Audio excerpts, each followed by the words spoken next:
पाकिस्तान तहरीक इंसाफ के दौरे हुकूमत में जो मंसूबे शुरू किए गए थे उन मंसूबों को पहले से कमतर हालत में जारी रखा गया है या बंद कर दिया गया है। जो दावे किए जा रहे हैं कि कोई बहुत बड़ी तरक्की हो गई, कि बहुत नए मंसूबे जारी हो गए, ये दावा बिल्कुल गलत है। 40-45 लोगों पर मुश्तमिल एक कमेटी जो है बंद कमरे में मिलती है, पाकिस्तान की तकदीर के फैसले करती है, ये बिल्कुल गलत है। मिलिट्री ऑपरेशन मसले का हल नहीं है।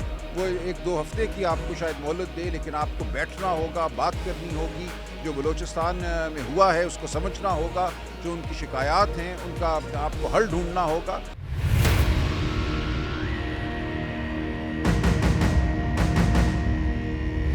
अस्सलाम वालेकुम, मैं हूं आयशा सवीर और आप देख रहे हैं एक्सप्रेस डिजिटल।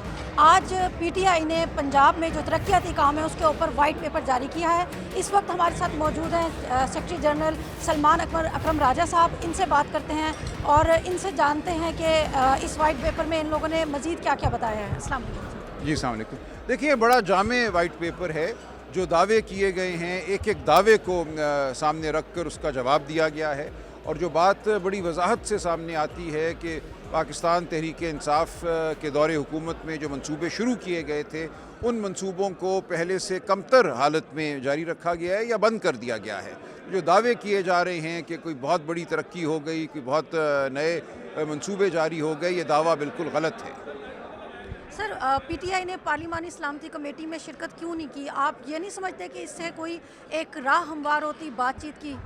देखिए, बातचीत अभी ख़त्म नहीं हुई, बातचीत फिर भी हो सकती है। हमारा फ़ैसला 2 वजूहात पर मबनी था। एक ये कि हमें इमरान खान साहब से मुलाकात नहीं कराई गई, ये बिल्कुल एक बचकाना तर्ज़ अमल है हुकूमत का। इमरान खान साहब का हक़ है जेल मैनुअल के तहत कि उनसे मुलाकात की जाए, सियासी रुफ़क़ा उनके साथ बैठ सकें, मुशावरत कर सकें, इसकी इजाज़त नहीं दी गई।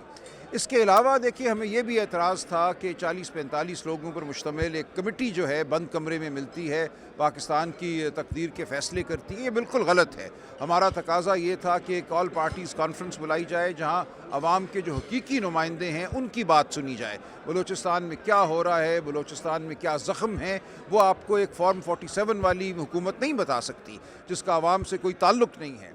तो एपीसी बुलाना बहुत ज़रूरी है। हम अब भी यही कहते हैं कि एक ऑल पार्टीज़ कॉन्फ्रेंस हो, हम ख़ुद भी ये बुलाएंगे। लेकिन अगर ये नहीं भी हुआ अभी तक, तो आप एक जॉइंट सेशन बुलाते हैं पार्लियामेंट का, जिसमें सेनेट और नेशनल असम्बली के तमाम मेंबरान होते, पाकिस्तान के हर खित्ते के लोग होते। खैबर पख्तूनख्वा में दहशतगर्दी है, बलूचिस्तान में है, वहाँ हर इलाके के लोग बैठ कर बात करते। आपने ये क्यों किया कि 40-45 लोग चुन के कहा कि ये फ़ैसला करेंगे और बंद कमरे में? हम समझते हैं कि बंद कमरे में सिर्फ फ़ैसले नाफिज किए जाते हैं, मुशावरत नहीं होती, और हम नहीं चाहते थे कि हम किसी ऐसे फ़ैसले का हिस्सा बने या कहा जाए कि हमने उसकी तायीद की है जिसकी हम दर हकीकत तायीद नहीं करते। हम नहीं समझते कि इस मसले का हल बलूचिस्तान हो या अफ़गानिस्तान हो, वो गोले बारूद में है।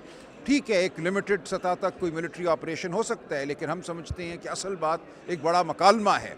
मिलिट्री ऑपरेशन मसले का हल नहीं है। वो 1-2 हफ्ते की आपको शायद मोहलत दे, लेकिन आपको बैठना होगा, बात करनी होगी, जो बलूचिस्तान में हुआ है उसको समझना होगा, जो उनकी शिकायत हैं उनका आपको हल ढूंढना होगा। ये गहरी नौइयत की बातें हैं, इनको सिर्फ आप अस्करी ज़ाविये से हल नहीं कर सकते। सर, क्या पीटीआई के कोई बैकडोर मुज़ाकरात चल रहे हैं? नहीं, कोई मुज़ाकरात नहीं चल रहे। हम एक बड़ी कौमी जमात हैं, पाकिस्तान की सबसे बड़ी जमात हैं। इमरान खान पाकिस्तान का सबसे बड़ा लीडर है, हमारी हुकूमत है खैबर पख्तूनख्वा में। उस हवाले से हमारे जो वज़ीर आला हैं उनकी ज़ाहिर गुफ्तगू होती है नेशनल सिक्योरिटी के हवाले से। इसके अलावा कोई हमारे बाज़ाब्ता मुज़ाकरात नहीं है। जी, हमारे साथ थे सलमान अकरम राजा। इनका कहना यह है कि पीटीआई के कोई मुज़ाकरात बैकडोर कोई चैनल नहीं चल रहा, और जो इनके वज़ीर आला हैं अली अमीन गंडापुर, उनकी सिक्योरिटी के मामलात पे जो है वो बातचीत चल रही है और वो चलती रहेगी।